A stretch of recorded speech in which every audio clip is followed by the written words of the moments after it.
dans le sens, puis ça, c'est un conseil que je peux vous donner, là. Tous les clients que je vois qui réussissent à closer des gros parcs comme ça, là, puis on en a fait plein des dossiers d'envergure, puis ils ont tous le même point en commun.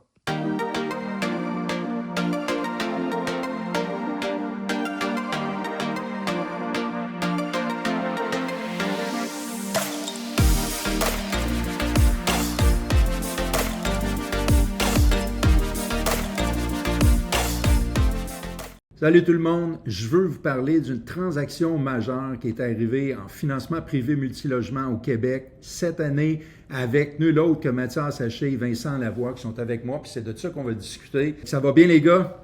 Yes, ça va bien toi, qu'est-ce que ça? Ça va super bien, merci. Merci. Hey, sans faire les gars, là, avant de commencer de parler du deal, là, je veux que vous nous parliez de votre duo. Ça fait un bout de temps que vous êtes ensemble. Depuis combien de temps vous travaillez ensemble? Puis qu'est-ce qui vous unit, vous deux, comme partenaires? Donc, moi et Vincent, ça fait 6 ans qu'on travaille ensemble chez PMML. Donc, j'ai commencé au bureau de Québec, pour ceux qui me connaissent. Et le fil en aiguille, Patrice m'a présenté avec Vincent. Puis, il y a eu un coup de foudre professionnel qui a eu lieu à ce moment-là. Puis, depuis ce temps-là, on s'est pas lâché. Donc, on est partenaire d'affaires aussi dans le multilogement. On fait de la construction, du développement, mais dans le courtage aussi, donc au day-to-day. On s'occupe principalement du capital market, des projets de construction, des projets d'envergure dans notre entreprise de courtage. Donc, dans cette version-là, ben, on va vous parler d'un méchant gros projet qu'on a financé qui avait un paquet de défis. Je pense que ça va être intéressant pour l'auditoire aujourd'hui, là. Moi, en tout cas, il y a une chose que j'ai remarqué avec vous autres, c'est que quand on en voit un, on voit l'autre. Fait que c'est sûr que vous devez vraiment très, très bien vous compléter. Parce que je me souviens même, tu sais, quand vous veniez dans le bureau de Montréal ou le bureau de Brossard même ou Laval, tu sais, vous arrivez ensemble, vous rencontrez les clients, puis vous êtes là, tu sais, vous parlez analyse, stratégie, communiquer avec les clients, là. Fait que c'est sharp de vous voir aller. Je pense que c'est une de nos principales forces, là. C'est vraiment ça qu'on, on se complète, puis on a la même vision des choses. Donc, en 6 ans, on s'est jamais chicané. Je pense qu'il est une force, c'est dans nos dossiers, on a tout le temps deux têtes. Donc, on est tout le temps en train de se challenger. Des fois, je vois le dossier d'une certaine façon, Mathias se voit d'une autre façon, puis ça nous aide à prendre des bonnes décisions là, dans nos dossiers, là. C'est un gros atout que nos clients ont quand on travaille leur dossier parce que veux pas, on est deux courtiers d'expérience qui ont vu un paquet de dossiers. Des fois, Vincent va l'idée des dossiers, moi je vais l'idée des dossiers. Mais au final, quand on a des dossiers un peu plus complexes comme celui-ci qu'on va vous parler, eh bien, on s'assoit ensemble puis on se challenge. Puis dans des dossiers comme ça, là, ce que je dis à mes clients, puis ce qu'on dit à nos clients tout simplement, puis Vince, il dit un peu la même chose de son côté, c'est pas si il va avoir des problèmes. Il va en avoir. Maintenant, c'est de trouver la façon de les régler puis de les mitiger en amont. 80% du travail se fait en amont, puis on va le voir dans la transaction. C'est ce qui a été game changer dans ce cas-ci, là. Qu'est-ce qui a rendu ce financement-là particulièrement complexe ou stratégique, là? Parce que tu viens de le dire, il y a des enjeux, il y en a tout le temps dans toutes les transactions, mais dans ce dossier-là en particulier, là, qu'est-ce qui a fait que vous avez rendu ça unique, là? La première chose à constater, c'est c'est un grand nombre d'immeubles. Et ça a été une méchante commande qu'on a eue parce que c'était 80 immeubles en acquisition, plus au total, ça donnait une centaine d'immeubles à vérifier. Donc, on devait avoir une équipe de souscripteurs à l'interne qui était assidue aux vérifications. C'est des baux à vérifier, c'est des comptes de taxes, c'est des comptes d'assurance, c'est tout, les rapports d'évaluation. Donc, on tient à remercier tous nos analystes qui ont été incroyables dans cette transaction-là parce que on a eu des analystes temps plein sur ce dossier-là pendant plusieurs semaines, juste pour faire la vérification de tout ça. Ce qui totalisait, en fait, le prix de vente, on peut pas le mentionner, mais au niveau du financement, c'est à peu près 111 millions de financement total là, pour une transaction, ce qui est en soi aussi un défi, là. Il y avait aussi d'autres défis, Vince, là, mais tu peux y aller, là. Premièrement, c'était un rachat d'actions, fait que c'est sûr que c'est un petit peu plus complexe qu'un achat d'actifs. Donc, il y a un mémo fiscal, il y a des fiscalistes à travers ça et tout ça. Et ensuite, l'autre complexité qu'on a eue dans le dossier, c'est qu'il y a une partie qui pourrait se financer avec la SCHL et une autre partie qui se finançait pas SCHL parce que c'est des 4 logements, donc un regroupement de 4 logements, donc on ne pouvait plus le financer avec la SCHL. Donc, il a fallu trouver d'autres solutions, donc du conventionnel, etc. Donc, d'aller chercher plus un prêteur alternatif pour faire ce dossier-là. Donc, ça nous permettait d'aller chercher un plus haut ratio prêt-valeur, donc moins de mise de fonds pour les clients. Et eux, ils ont syndiqué le prêt. Donc, c'est 2 prêteurs finalement alternatifs qui se sont mis ensemble pour une partie du portfolio et l'autre partie, c'était avec une autre banque pour la SCHL. Donc, on avait 3 prêteurs à gérer, donc avec des délais, transactions et tout ça. Donc, fallait que tout le monde soit sur la même longueur d'onde. Puis c'était vraiment un travail d'équipe là, entre toutes les institutions et nous et les professionnels. Il faut mentionner aussi que même si on avait des prêteurs alternatifs, ça prend quand même la porte de sortie. Donc, on devait établir un plan de match aussi pour la porte de sortie parce que les prêteurs alternatifs, en plus, lorsqu'ils ont syndiqué le prêt, donc on avait plusieurs prêteurs impliqués, on devait présenter un plan de match qui était crédible, concret à leur département de crédit pour dire, écoute, voici comment on va le faire. Et ils ont cru en nous aussi de cette façon-là. Donc, ça nous a permis d'aller leverager de la dette assez un haut niveau pour qu'on puisse dire, ben la mise de fonds fait du sens, les rendements font du sens pour le client. Puis, pour terminer, Christian, une gestion d'émotions intense là. Dans une transaction comme ça, on parle d'émotions des deux côtés, que ce soit du vendeur, que ce soit de l'acheteur. Et c'est très comprenable.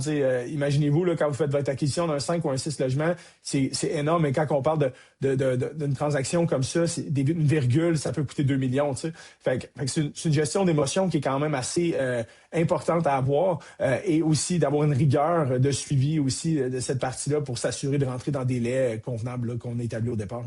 Oui, puis je le sais, c'est pas tout le temps évident, puis souvent, même moi, quand j'entraîne les courtiers, je leur dis, à un moment donné, il faut que tu deviennes très psychologue aussi, gestion des attentes, puis gestion des émotions, tu l'as dit, c'est quelque chose de fort, parce que, dans le domaine commercial, comme on le vit à tous les jours, à toutes les grosseurs de projets, on dirait que ça va, c'est tout le temps en train comme de mourir, là, puis il faut les réallumer, puis ça va remourir, puis réallumer.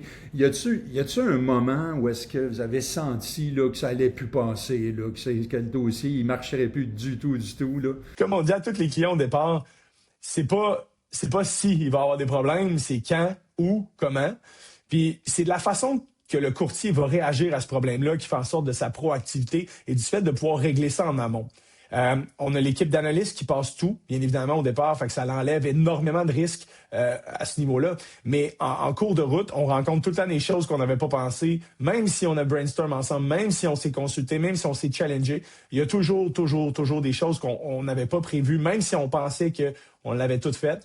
Donc, la réponse à ta question, c'est pas mal à toutes les étapes. Je te dirais, Christian. Vince, je sais pas si j'oublie quelque chose, mais c'est pas mal ça, je pense. Non, mais tu sais, c'est que c'était beaucoup. C'était un dossier c'était un très gros dossier. C'est un peu comme déplacer un paquebot.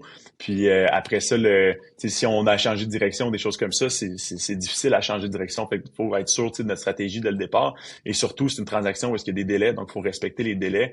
Et ça, faut aussi que les institutions financières, que la SCHL, tout le monde respecte les délais là-dedans. Donc, il faut s'assurer de bien calculer le tout là, pour justement pour créer des délais davantage, etc., pour faire que la transaction fonctionne plus au final. Là. C'est quoi, d'après vous, le fait que vous êtes un duo très, très...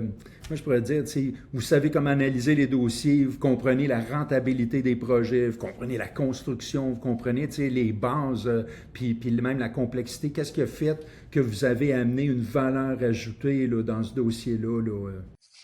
De trouver le bon prêteur au départ, hein, qui va pouvoir nous donner les bons pricing, de négocier le prêteur au départ, même si dans une certaine partie, on est retourné avec les banquiers du client, on a quand même pris la peine d'aller chercher les offres, de négocier les offres au départ, d'aller squeezer les taux. Donc, tout ça mélangé ensemble fait en sorte qu'on est allé chercher énormément de liquidité juste avec ça. Autre que ça, bien évidemment, gérer toutes les questions de la SCHL, tous les enjeux de la SCHL en fonction de ça. Puis tu l'as dit, Christian, en étant moi et Vincent dans le day-to-day en investissement immobilier, on les vit, les enjeux, on les vit, les soucis, on le vit côté investisseur, mais on le vit aussi comme courtier. Et je pense que ce qui tire vraiment notre épingle du jeu de notre côté, c'est le fait qu'on est au day-to-day là-dedans, on en mange de l'immobilier. Là. Vince, je vais te laisser la parole, là, mais pas mal ça, là, je te dirais. Là. Puis il y avait aussi vraiment une stratégie au niveau, parce qu'il fallait scinder le portfolio. Donc, on pouvait pas tout le faire en un portfolio parce que c'est à des endroits géographiques différents, des types d'immeubles différents, etc. Donc, il y avait une stratégie vraiment de le positionner correctement et ensuite d'aller chercher les bonnes institutions Puis finalement aussi, tu sais, de bien faire les calculs, tout ça, parce que faut calculer les mises de fonds qui vont être à mettre, mais il fallait refinancer des immeubles pour aller libérer cette équité-là aussi. Donc, il fallait s'assurer de refinancer assez d'immeubles pour avoir la mise de fonds, mais pas trop pour leverager une partie du parc qui serait inutile, dans le fond. Donc, il y avait tout un calcul puis une gestion là-dedans, en plus de gérer l'humain. Donc, il fallait, tu sais, avec le courtier immobilier, on a fait beaucoup de travail par rapport à ça, là. Donc, je pense que ça a été une belle valeur ajoutée dans le dossier, là. Ben, je vois que vous avez été full solution, puis ce que tu disais aussi tantôt, Mathias, même si vous avez fait affaire avec le prêteur du client, ce qu'il faut comprendre, c'est que dans le domaine du courtage, le fait d'avoir le marché derrière nous autres, puis de pouvoir étudier le marché, d'aller chercher d'autres valeurs économiques que les autres vont trouver leurs conditions, puis tout ça, ça fait en sorte qu'on arrive beaucoup, beaucoup plus fort, même si on utilise le prêteur original. Fait que des fois, même les clients investisseurs doivent reconnaître ça parce qu'ils se rendent compte que finalement, seul, ils n'auraient jamais été capables de finir la game, mais parce que justement, on utilise le marché, bien, vous avez été capable de percer puis d'amener quelque chose à la table qui est solide, là. Puis on mentionne souvent là, l'organisation au préalable dans le dossier est la partie la plus importante. Fait que, outre le fait d'avoir un bon taux d'intérêt, outre le fait de trouver le prêteur, ça, c'est la cerise sur le sundae. Par contre, toute la vérification initiale qui a été faite par les analystes, par moi et Vincent, en lien aux analyses financières, en termes de rentabilité, en termes de stratégie de financement, c'est énorme.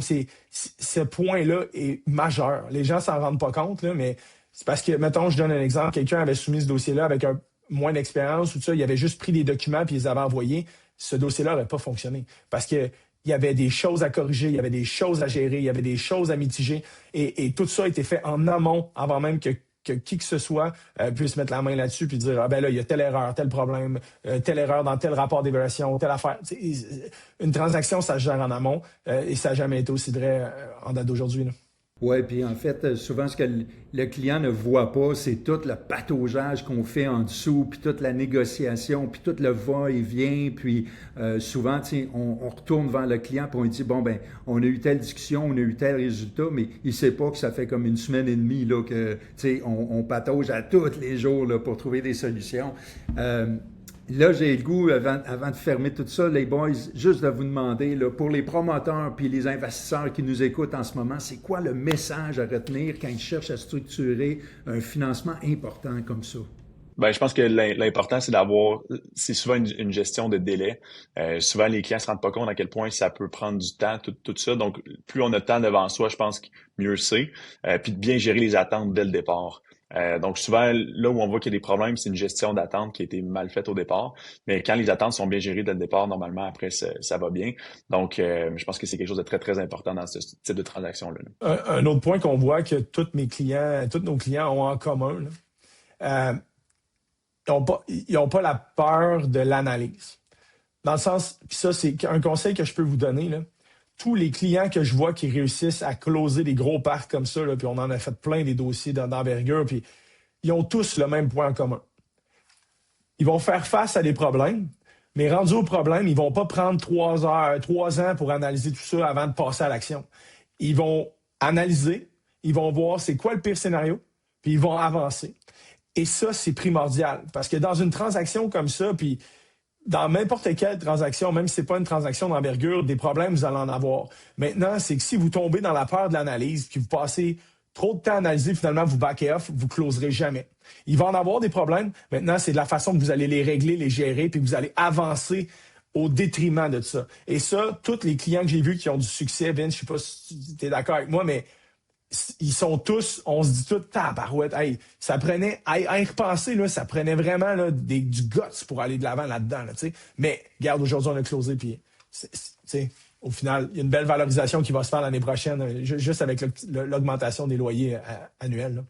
Je pense que votre spécialisation, puis le fait que vous avez justement cette patience-là, puis cette forme analytique-là, là, justement, à transférer aux clients, ben, c'est ça qui vous a aidé à solutionner. Puis c'est pas pour rien que vous êtes là. En tout cas, moi, je suis très, très fier de vous autres, très content d'avoir vu cette grosse transaction-là. Je vous félicite encore.